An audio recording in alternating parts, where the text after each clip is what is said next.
Hey guys, what's going on? Welcome into the video. So we have a lot to talk about in this one. So first off, we got to go over what triggered this huge rally in the market this past week and is it sustainable? Next up, we'll be going over the broad market technicals, what we can expect next and some big levels to watch. And we'll be going over 5 of the top stock setups that I'm watching for this week and weeks ahead. A reminder, there's always timestamps in the description for whichever section you want to skip through. Alright, so starting off, what triggered the rally this past week is what Jerome Powell said at the FOMC meeting in the interview process. When the initial press release came out, it looked exactly like the market expected it to. The Fed hiked rates by 75 basis points, which is what the market had already priced in and had no real surprise there. What changed things though is when Powell started speaking. So in this explanation, we're going to be taking a look at Macro Alf's Substack called the Macro Compass, a great free Substack to subscribe to for info on macro data, and this explains the complexities of the situation much better than I could. So what changed things big time at the FOMC meeting is when Powell said, "We are now at levels broadly in line with our estimates of neutral interest rates, and after front-loading our hiking cycle until now, we will be much more data dependent moving forward. The neutral rate is the prevailing rate at which the economy delivers its potential GDP growth rate without overheating or excessively cooling down." With this 75 basis point hike, Powell told us the Fed just reached its estimate of the neutral rate and hence from here they aren't contributing to economic overheating anymore. But that also means any hikes from here are going to put the Fed in an actively restrictive territory. And the bond market knows that every time the Fed became restrictive in the past, they ended up breaking something. So essentially, Powell told us that with this 75 basis point hike, we're now in neutral Fed policy. Now looking at this chart, each time the Fed does become restrictive, bad things have always happened in the economy. What Powell said at this meeting is giving the market the feeling now they want to avoid 80 major rate increases from here, but still have to be data dependent moving forward on the inflationary issues that we're going through. So if we do have higher inflation than the market is now expecting moving forward, it could get ugly, get us to that more restrictive territory, and things could get bad, but the Fed is trying to avoid that, and they're really depending on inflation to go down, which is what the market is now betting on as well. In all of the questions Powell was asked, he gave zero forward guidance and continuously stated that the Fed will be data dependent moving forward. At the end of the day, what matters is how much inflation numbers do come down in the months ahead, since now the market is pricing in that we saw inflation peak and it will go down from here, which is a real risk though to the markets if that is not what happens. The Fed will not keep blindly hiking, but if inflation does not go down substantially, there will be more pain ahead in the market since the Fed will be forced to hike more aggressively. And now that the market has priced in an inflation peak, it could get ugly if inflation stays at elevated levels longer than we do expect. So Macro Alf states that assuming the Fed will be able to engineer significantly lower inflation while already taking the foot off the gas pedal seems very optimistic. He also states that ditching forward guidance will increase the volatility in bond markets, and a volatile bond market is an enemy for risk assets, aka growth stocks, crypto market, etc. To sum everything up, like we've been saying, inflation is the #1 problem for the stock market and will continue to be until it hits the Fed's target range for inflation. While it is very likely that the inflation did peak this past June report since the commodity prices have now been on the decline, the question is, will it now get back to below around that 5% level by the end of the year, or will it take longer than that and stay at elevated levels for longer than the market expects? Because if so, there will be more damage to the markets up ahead, and this is just a guessing game right now. Nobody knows exactly where inflation will go from here. So there are still some major fundamental risks to the market, but this was a solid step forward as long as inflation can go down. If not, we could just have gotten ourselves in a more sticky situation for the market. Alright, so that's the main basis on fundamentals and Fed policy to pay attention to moving forward and why we rallied so hard this past week. Now let's take a look at the technicals and what we can derive from that data. So taking a look at the S&P 500, we're currently in the strongest rally of this bear market, up about 14% off of lows, a lot like the March rally where we bounced 12.5% off of lows. Now a big level to keep an eye on if this rally does continue higher is at that 417.5 level, which was the recent swing high and would indicate the first broader trend higher high since March. The one thing to note is during the March rally, it broke out above that previous high before triggering a fake out move and falling violently back below and triggering the next leg down.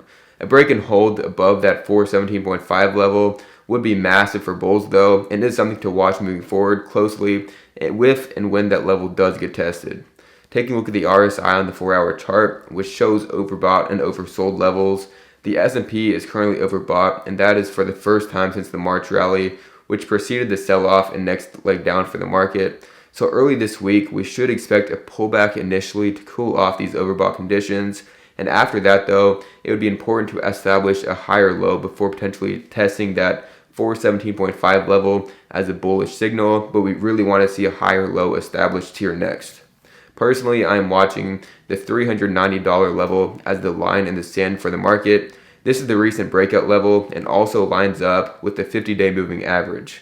As long as that level holds, the trend is in favor of the bulls, but if it was to break down, it would likely trigger a move down to new lows. So that is a major level to watch and pay attention to. So my personal opinion is that we should expect a pullback in the market early this week. So be patient with any entries. Don't get too excited yet. But traders should have a bullish bias as long as the SPY holds above that $390 level. If that 390 level was to break, that would be the time to potentially hedge and trade with a short-term bearish bias. So now let's take a look at some individual stocks and ETFs that have shown some of the most relative high strength recently. And as long as the market continues this bullish trend, these should continue to outperform and provide some great trading opportunities moving forward. One sector that should be on everybody's watch list is the solar sector, and this is tracked with the ticker symbol TAN.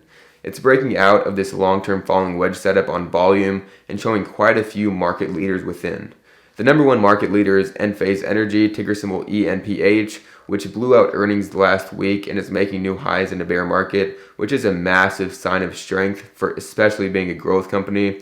This one is in need of a substantial pullback though now and is very overbought, but is one to keep a very close eye on once it sets up next. Potentially pull back around that 250 to 260 area, maybe consolidate there for a couple weeks before exploding into new highs. It's something that I'm personally watching for and look to enter after that consolidation and pullback phase as long as it sets up right. Solar Edge, ticker symbol SEDG, is another one to keep a close eye on. It is now about 10% off all-time highs and showing leader characteristics as well. 370 to 390 is a major zone of resistance. So a few weeks of flagging consolidation would be a great look before potentially making an explosive move into all-time highs a little further down the line as well. Another sector that hit lows way before the broad market itself is the biotech sector, and this is with ticker symbol XBI. After double bottoming, it's now been consolidating in the same range for the past 5 weeks and looks ready for an explosive move out of this cup and handle setup, with the $85 price level being that breakout level. A proxy play that I like a lot for this is also LABU, which is a 3 times leveraged ETF for biotech, as a higher risk reward play compared to XBI. On a break out of this cup and handle setup, though this one could double up in a hurry and has a great place to put a stop loss below at $8 a share, which has acted as key recent support. There are also quite a few individual biotech stocks showing a lot of strength. Though biotech is not a sector that I fully understand, I will be honest. I prefer trading the sector ETFs instead, just because you can avoid those risks, such as a failed trial, a failed FDA approval, etc. You have to really know the biotech sector to have confidence holding individual stocks in that sector. And one more name to keep a close eye on is Funko, ticker symbol FNKO, which has been forming a textbook cup for pretty much the entirety of this bear market. Watch for a handle to form next here and a potential explosive breakout to follow that handle forming.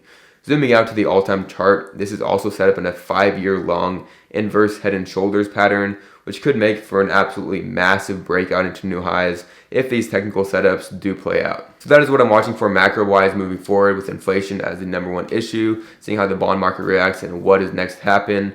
What I'm watching for technical-wise, watching the SPY at that 417.5 level, pull back early this week, and potentially test that up next and stays bullish as long as 390 holds, and then watching those individual stock names as some of my main focuses for the market to continue higher and those to continue to outperform, with those breakout setups likely to happen next as long as the market does continue to show broad strength. So I hope you guys enjoyed. Hope I provided some value to you. If so, make sure that like button and subscribe button helps me out a ton, and I would greatly appreciate that. For anybody interested in joining the Discord chat, that is the first link down in the description. And I will also put a link to Macro Alf's Substack down in the description for anybody who's interested in reading through that macro data, some great takes from his Substack that I used in this video. So I will catch you all next time. Good luck trading the markets this week, and stay safe out there. Peace out.